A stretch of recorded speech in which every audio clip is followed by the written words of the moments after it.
يدنين عليهن من جلابيبهن ذلك أدنى أن يعرفن فلا يؤذين وكان الله غفورا رحيما صدق الله المولانا العظيم.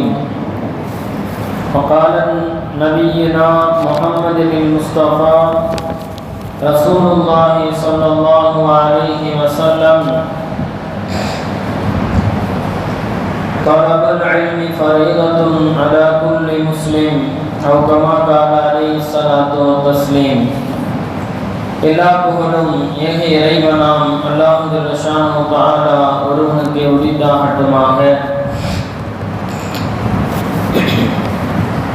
அண்ணலம் பெருமானார் நம் உயிரினும் மேலான கண்மணி நாயகம் முஹம்மது ரசூலுல்லாஹி ஸல்லல்லாஹு அலைஹி வஸல்லம் அன்னவர்களின் மீதும் அன்னவர்களின் வழிவந்த சத்திய சஹாபா பெருமக்கள், தாபீன்கள், தபால் தாபீன்கள், நாம் நம் குடும்பத்தார்கள், உலகிலே உண்டான அனைத்து சமூக மக்களின் மீதும் அல்லாஹ்வின் அன்பும் அருளும் கருணையும் கிருபையும் என்றென்றும் குறைவின்றி நிறைவாக உண்டாவதாக. ஆமீன். அன்பான அல்லாஹ்வின் நல்லடியார்களே, அல்லாஹ் ஜல்ல ஷானஹு தஆலா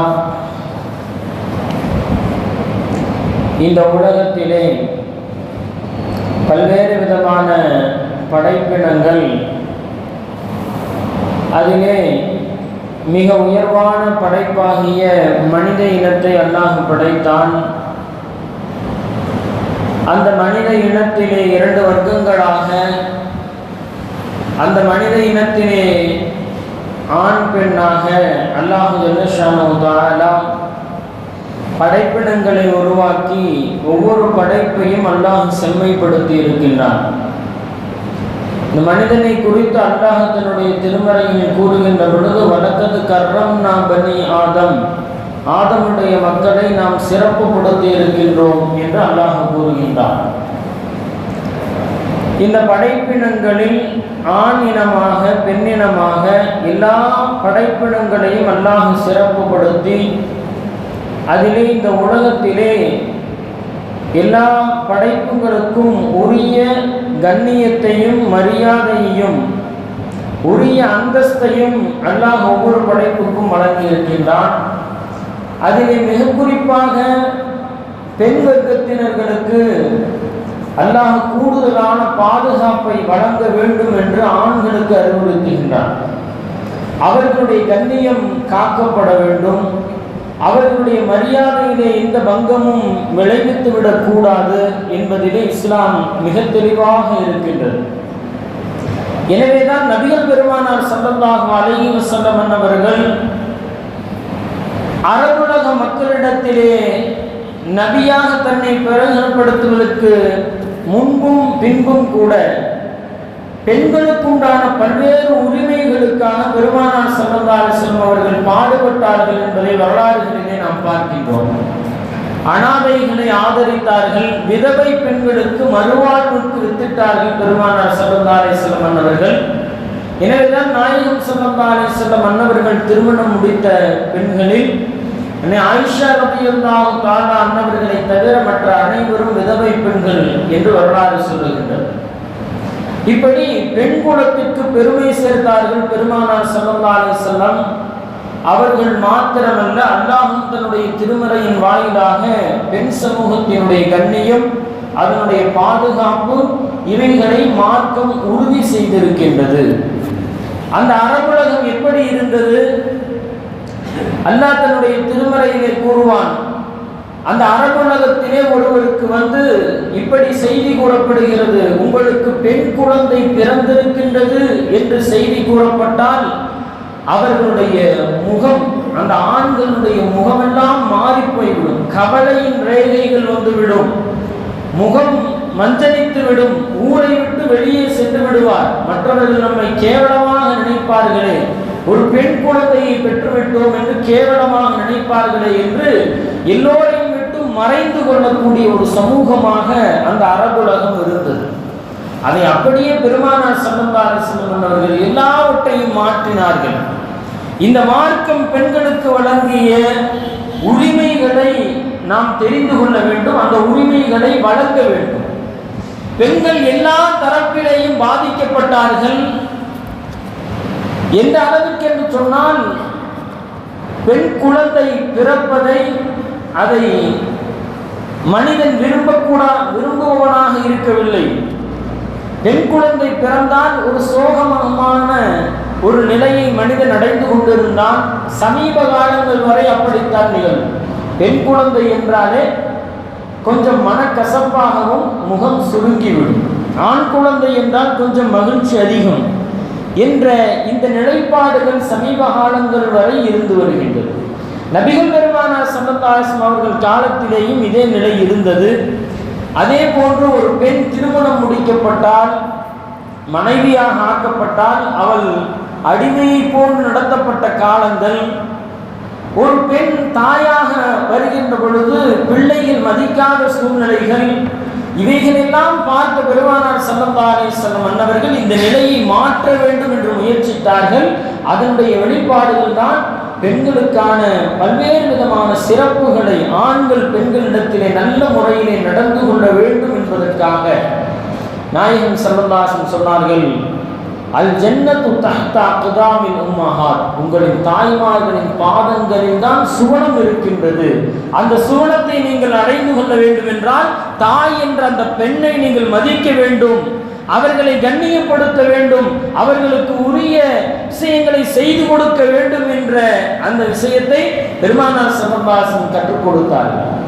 ஒரு பெண் அவள் மனைவியாக ஆகின்ற பொழுது பாதிக்கப்படக்கூடாது என்பதற்காக ஹைருக்கும் லியஹ்லிஹி, உங்களில் சிறந்தவர் உங்களுடைய வீட்டில் யார் சிறந்தவரோ, உங்களுடைய மனைவியிடத்திலே யார் சிறந்தவர்களோ அவர்கள்தான் உங்களில் சிறந்தவர். நான் என்னுடைய வீட்டாருக்கு நான் சிறந்தவனாக இருக்கின்றேன் என்பதை நாயகம் ஸல்லல்லாஹு அலைஹி வஸல்லம் அவர்கள் சொல்லித் தந்தார்.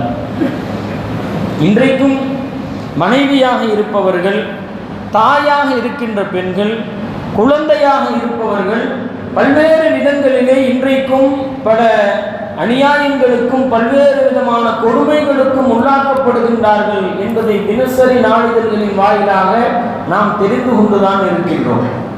நாயகம் ஸல்லல்லாஹு அலைஹி வஸல்லம் அவர்கள் பெண் குழந்தையை பாதுகாக்கவும் சிறப்புகளை சொன்னார்.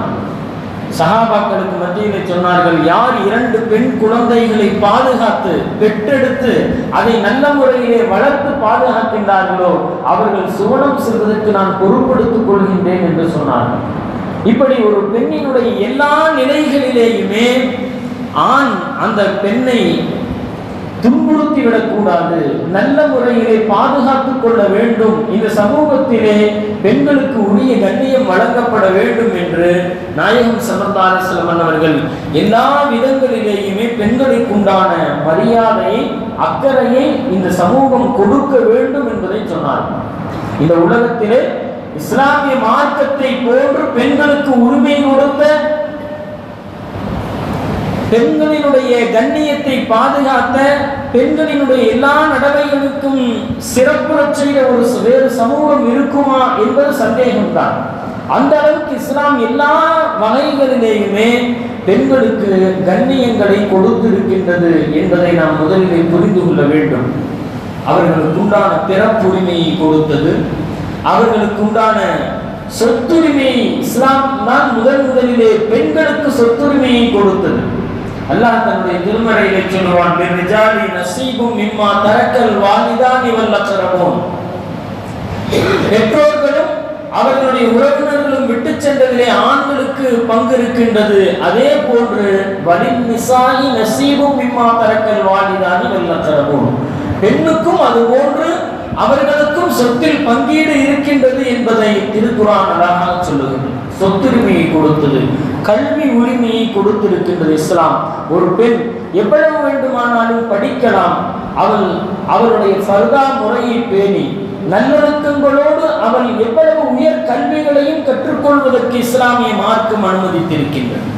இப்படி எல்லா விதமான உரிமைகள், திருமண உரிமை, ஒரு பெண் திருமணம் செய்யப்படுகின்றாள் என்று சொன்னால் மாப்பிள்ளையிடம் மாத்திரம் நீ திருமணம் செய்வதற்கு உனக்கு சம்மதமா என்று கேட்கப்படாது, பெண்ணிடத்திலேயும் கேட்கப்பட வேண்டும். அவர்களுடைய அனுமதியும் பெற வேண்டும் என்று இஸ்லாம் சொல்லுகின்றது. அதே போன்று ஒரு திருமண வாழ்க்கையிலே ஒரு பெண்ணுக்கு விருப்பம் இல்லையா, ஆண் எப்படி விருப்பம் இல்லாத நேரத்திலே தலாக்கை பயன்படுத்துகின்றானோ, ஒரு பெண்ணுக்கு விருப்பம் இல்லாமல் போகின்ற நேரத்திலே அவள் ஹுலா என்ற ஒரு முறையை பயன்படுத்தி தன்னுடைய கணவனிடமிருந்து தன்னுடைய வாழ்க்கையை விடுவித்துக் கொள்வதற்குண்டான முழு உரிமையும் பெண் சமூகத்திற்கு மார்க்கம் வழங்கி இருக்கின்றது. இப்படி இவ்வளவு சிறப்புகளையும் உரிமைகளையும் இந்த பெண்களுக்கு மார்க்கம் வழங்கி இருக்கின்றது என்பதை நாம் பார்க்கின்றோம். இஸ்லாத்தை போன்று பெண் சமூகத்தை பாதுகாப்பது வேறெந்த சமூகங்களோ அதிலே இவ்வளவு அக்கறை காட்டியதா என்பது தெரியாது.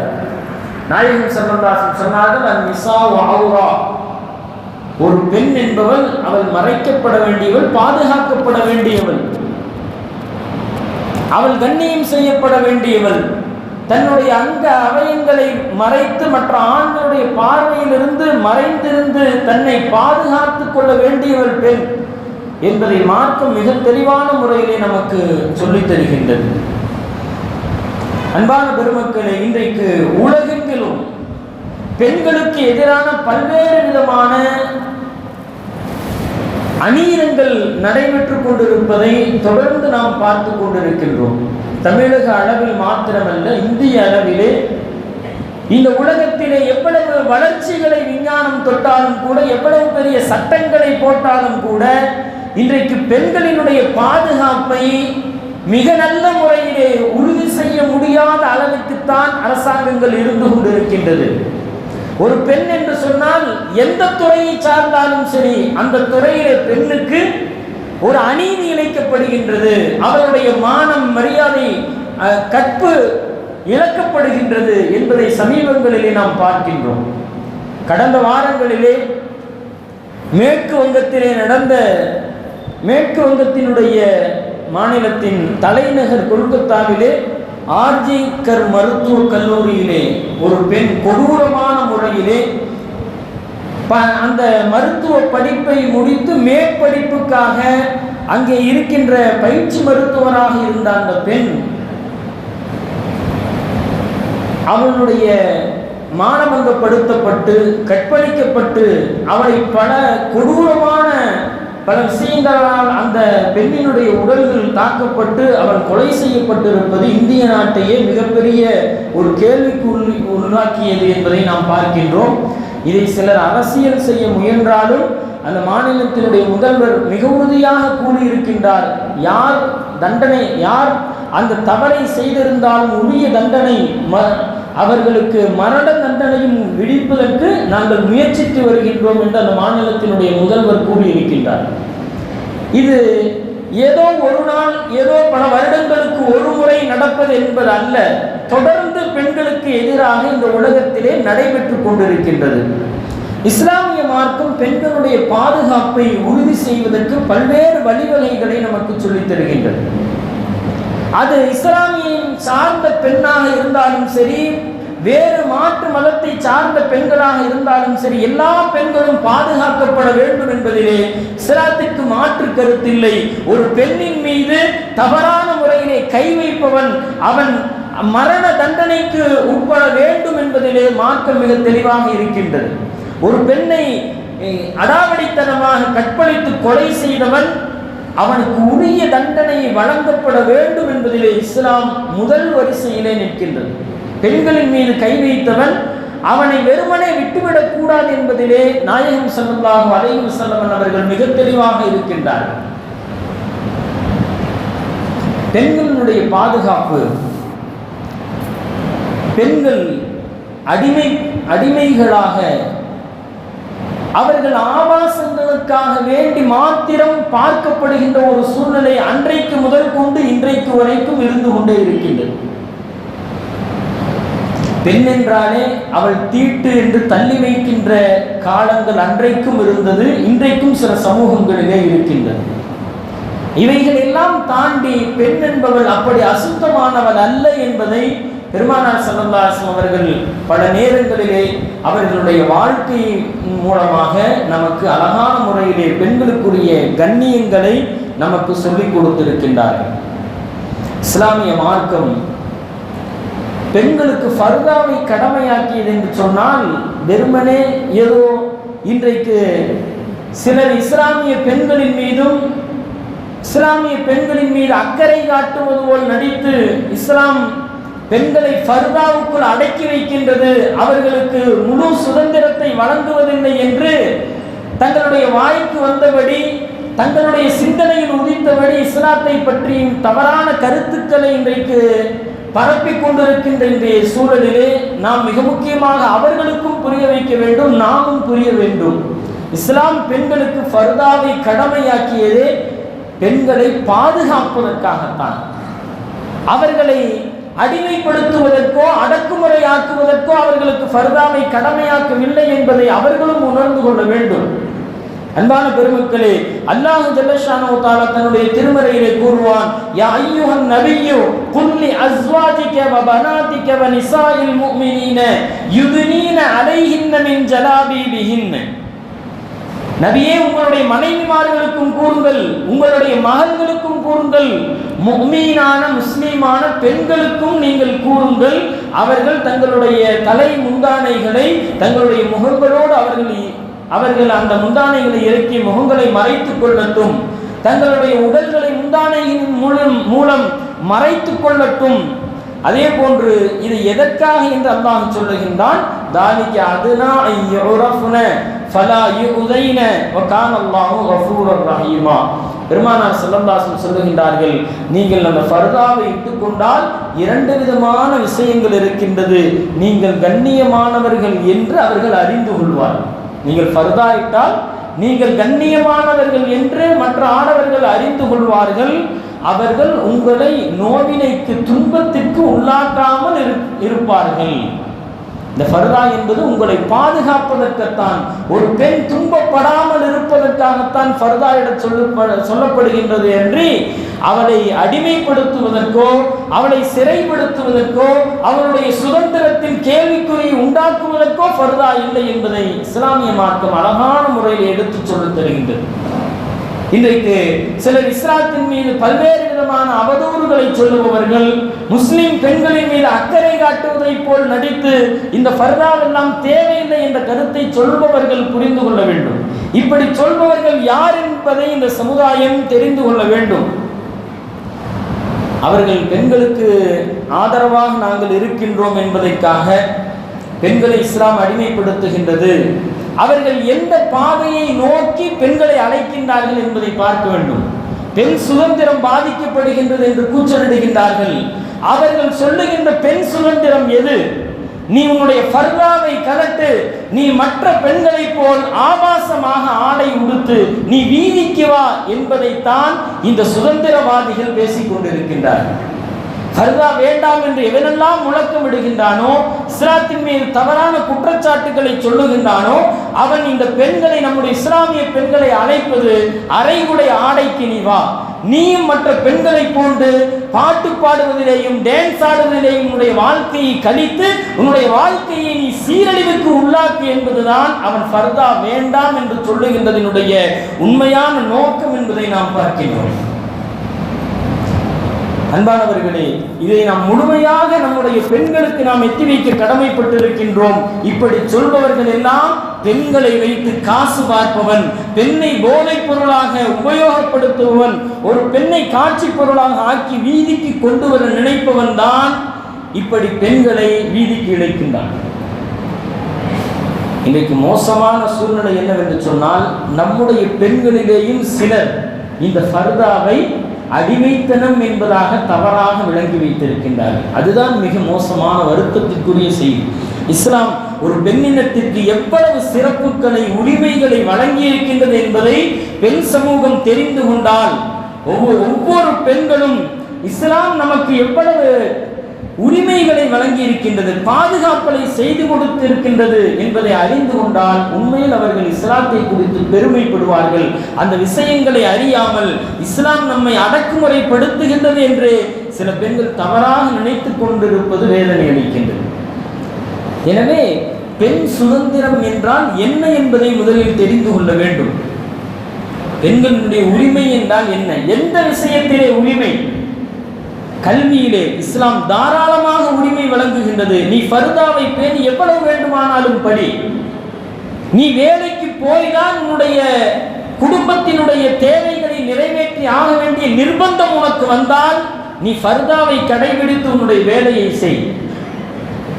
எல்லா விஷயங்களிலேயும் மார்க்கம் இதுதான் உரிமை.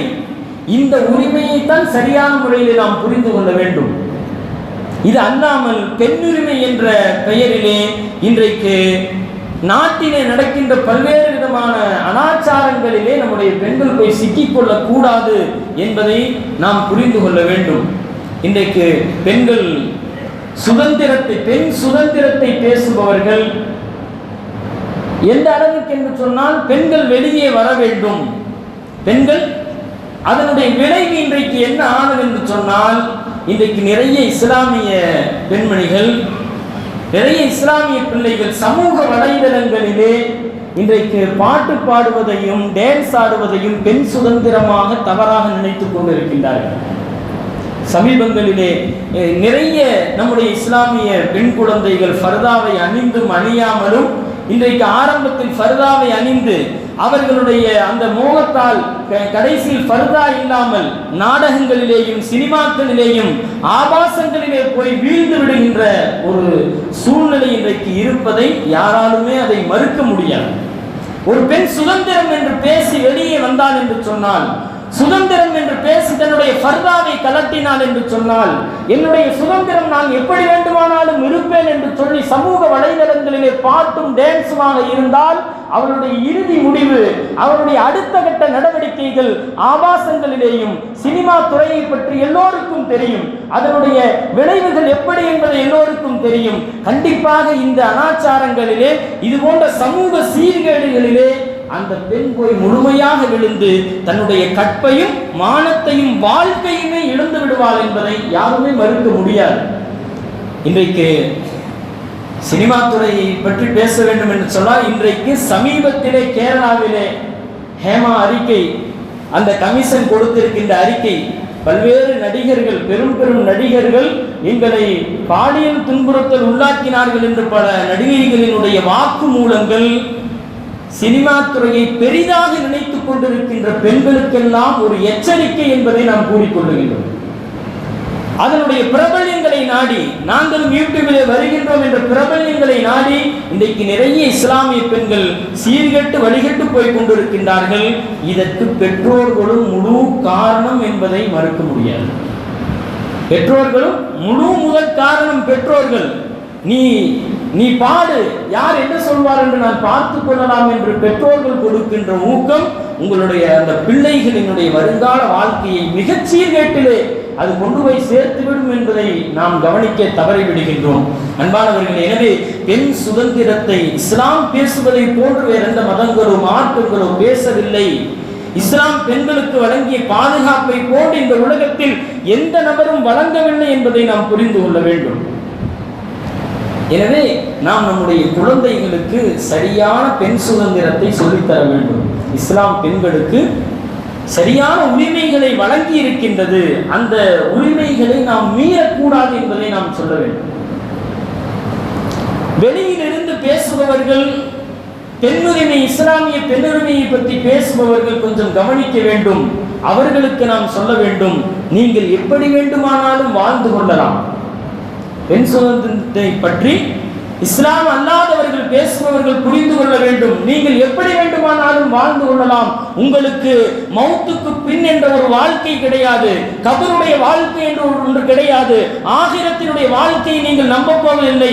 ஆனால் ஒரு முஸ்லீமுக்கு, ஒரு இஸ்லாமிய பெண்ணுக்கு கபரினுடைய வாழ்க்கை அவள் நம்பிக்கை கொண்டிருக்கின்றாள். கபருடைய கேள்வி கணக்குகள் இருக்கின்றது, வேதனைகள் இருக்கின்றது. இந்த உலகத்தில் சரியாக வாழாத பெண்ணுக்கு, ஆணுக்கும் கபரிலே வேதனை இருக்கின்றது. அதற்கு பின்னால் ஆகிரத்தினுடைய வாழ்க்கை இருக்கின்றது. அங்கே நன்மை தீமை பிரித்தறிவிக்கப்பட்டு சொர்க்கம் நரகம் தீர்ப்பளிக்கப்படும் என்பதையெல்லாம் நம்பி இருக்கின்ற இந்த இஸ்லாமிய சமூகம் தன்னை பொது வாழ்க்கையிலே எல்லோரும் இருப்பதை போன்று நானும் ஆட்டம் பாட்டங்களிலே இருப்பேன் என்ற வாழ்க்கையை தேர்ந்தெடுப்பது முட்டாள்தனம். நமக்கென்று ஒரு வட்டம் இருக்கின்றது, நமக்கென்று ஒரு எல்லை இருக்கின்றது. அந்த எல்லையை இஸ்லாமிய மார்க்கம் மிக தெளிவாக சொல்லி இருக்கின்றது. உன்னுடைய ஆசைகள், உன்னுடைய எல்லா விதமான சந்தோஷங்கள், அது எல்லாவற்றிற்கும் இஸ்லாம் ஒரு எல்லையை வகுத்து தந்திருக்கின்றது. அந்த எல்லையை தாண்டி நீ போகின்ற பொழுது நரகத்தில் விழுந்து விடுவாய். இந்த உலகத்திலே சந்தோஷங்களை பகிர்ந்து கொள்ளலாம், குடும்பங்கள் ஒன்றோடு இருந்து சந்தோஷங்களை பகிர்ந்து கொள்ளலாம், உன்னுடைய திறமைகளை வளர்த்துக் கொள்வதற்கு எவ்வளவு படிப்புகளை வேண்டுமானாலும் நீ படிக்கலாம், உன்னுடைய திறமைகளை வெளிப்படுத்தலாம். ஆனால் அனைத்தும் ஃபர்தா என்ற வட்டத்திற்குள் இருக்க வேண்டும். அப்பொழுதுதான் மார்க்கம் அதை அனுபவிக்கின்றது. அந்த ஃபர்தா என்ற எல்லையை மீறுகின்ற பொழுது, நான் எப்படி வேண்டுமானாலும் இருப்பேன் என்று வந்துவிடுகின்ற பொழுது, அந்த பாதை நரகத்திற்குரிய பாதை என்பதை பெண்களும் தெரிந்து கொள்ள வேண்டும், அந்த பெண்ணை பெற்ற பெற்றோர்களும் தெரிந்து கொள்ள வேண்டும். அன்பானவர்களே, எனவேதான் மார்க்கம் உங்களுடைய பெண்களுடைய பாதுகாப்பிலே பெண்களுக்கும் அறிவுறுத்துகின்றது.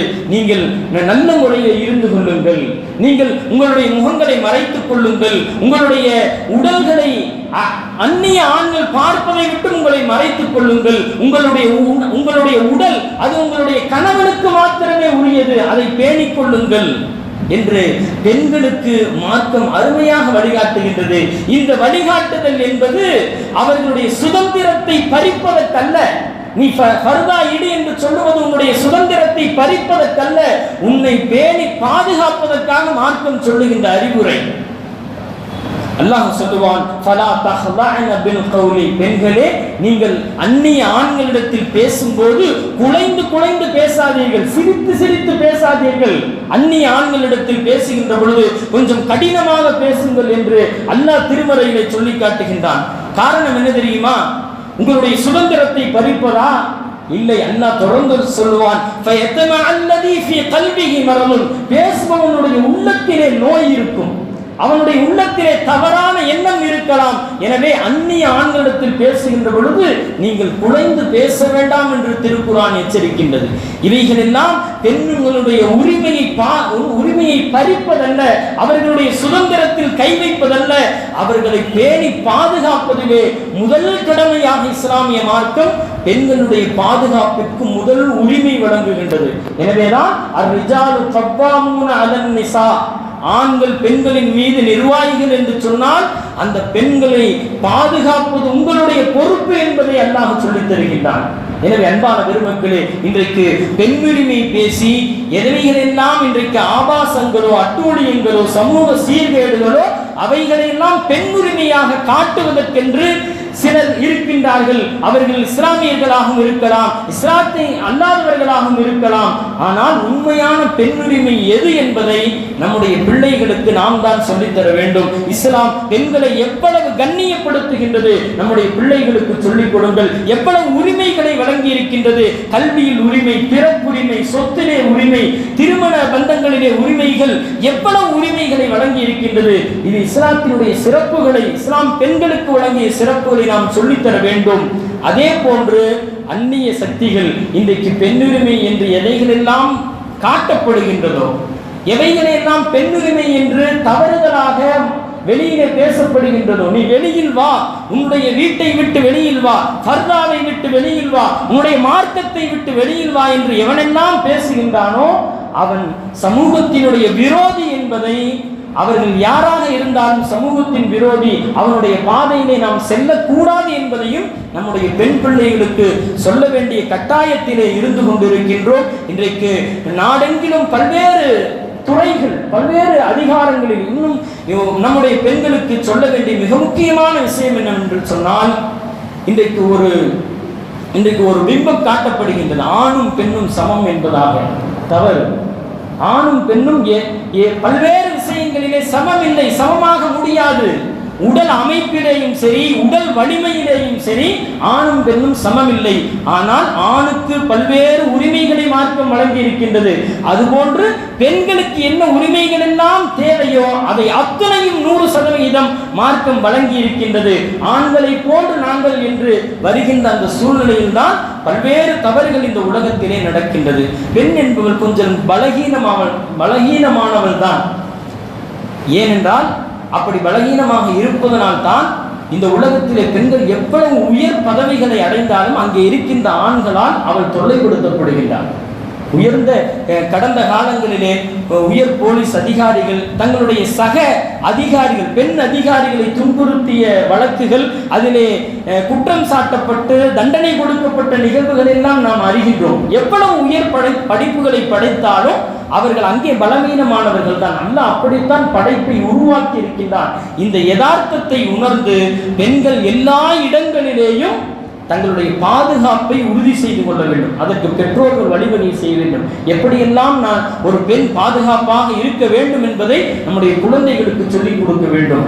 பள்ளிக்கூடங்களிலே எப்படி பாதுகாப்பாக இருப்பது, காலேஜுகளிலே எப்படி பாதுகாப்பாக இருப்பது, ஹாஸ்டல்களிலே எப்படி பாதுகாப்பாக இருப்பது, வேலைக்கு செல்லுகின்ற இடங்களிலே எப்படி பாதுகாப்பாக இருப்பது. ஒரு ஆண் தவறாக நடந்தால் உடனடியாக அதை பெற்றோர்களிடத்தில் தெரிவிக்க வேண்டும். அதற்கு உரிய சட்ட ரீதியான நடவடிக்கைகளை எடுக்க வேண்டும். அதை மறைத்து வைக்க கூடாது. இது போன்ற விஷயங்களை நம்முடைய பெண் சமூகத்திற்கு சொல்லித் தருவதிலே கட்டாய கடமையான ஒரு காலகட்டத்திலே நாம் இருந்து கொண்டிருக்கின்றோம். எனவே அன்பான பெருமக்களே, பெண்கள் அவர்களுக்கு இஸ்லாம் வழங்கிய உரிமைகள், அவர்களுக்கு வழங்கிய கண்ணியங்களை முழு உலகத்திற்கும் நாம் எடுத்துச் சொல்ல கடமைப்பட்டிருக்கின்றோம். பெண்களுக்கு எதிராக நடக்குகின்ற அநீதங்களுக்கு, அந்த அநீதங்களை எதிர்த்து ஒரு மருத்துவர் இப்படி செய்யப்பட்டார் என்பதற்காக அல்ல, இது ஒரு பெண் இனத்திற்கே எதிராக செய்யப்பட்ட விஷயமாக நாம் பார்க்க வேண்டும்.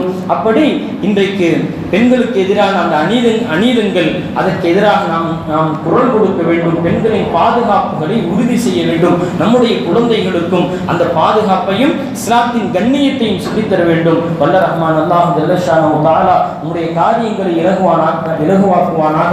நம்முடைய பெண் சமூகத்தை அல்லாஹ் பாதுகாத்து அருள்பாலிப்பானாக. வாஹ் தஅவானா அல்ஹம்துலில்லாஹி ரப்பில் ஆலமீன். அஸ்ஸலாமு அலைக்கும் வரஹ்மத்துல்லாஹி வபரகாத்துஹு.